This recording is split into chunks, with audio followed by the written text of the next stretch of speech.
Over the last 11 years, the United States has been at war against terrorism.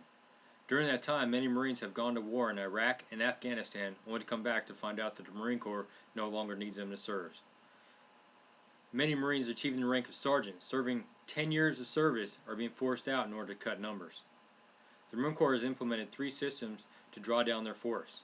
These 3 systems are tier-based reenlistment system, the enlisted career force controls, and early retirement for those that have reached 15 years of service.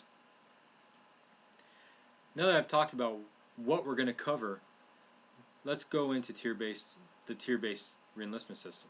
The tier-based reenlistment system basically allows Headquarters Marine Corps the opportunity to choose the most qualified candidates to reenlist.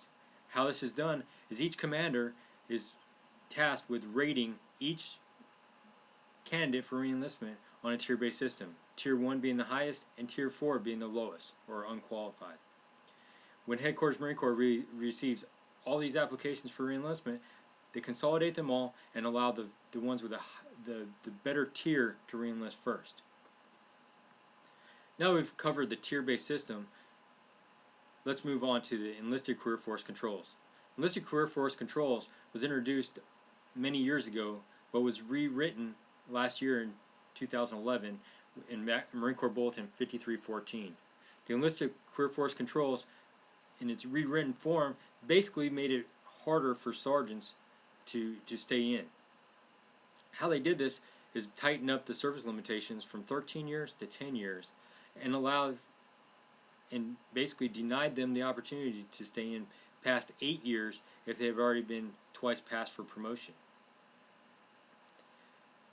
Marines of the rank of sergeant that are at 10 years that have not been looked at for promotion do have the opportunity to stay in and request a waiver for 7 months past the next selection board to give them the opportunity to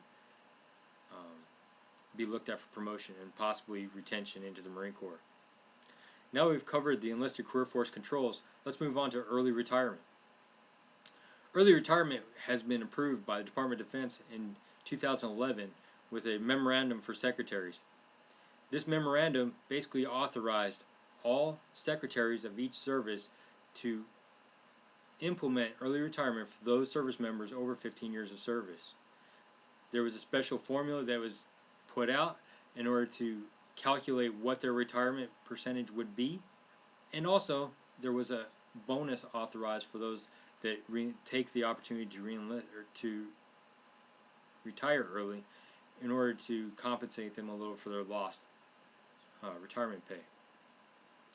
To date, the Marine Corps has not implemented the early retirement, as they are taking a hard look at determining which MOSs and what ranks within those MOSs they would like to allow to retire early to clear the structure.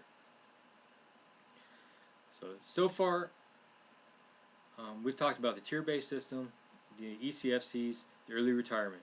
These are all systems that the Marine Corps is using to draw down their force from 202,000 to 176,000. Again, the tier-based system was introduced in MAR Admin 27311. The ECFCs was introduced with MACBUL 5314, and the early retirement was introduced with a memorandum for secretaries, all in 2011. You can see that the Marine Corps and the Department of Defense are both very serious about drawing down their forces as we conclude the wars in Iraq and Afghanistan.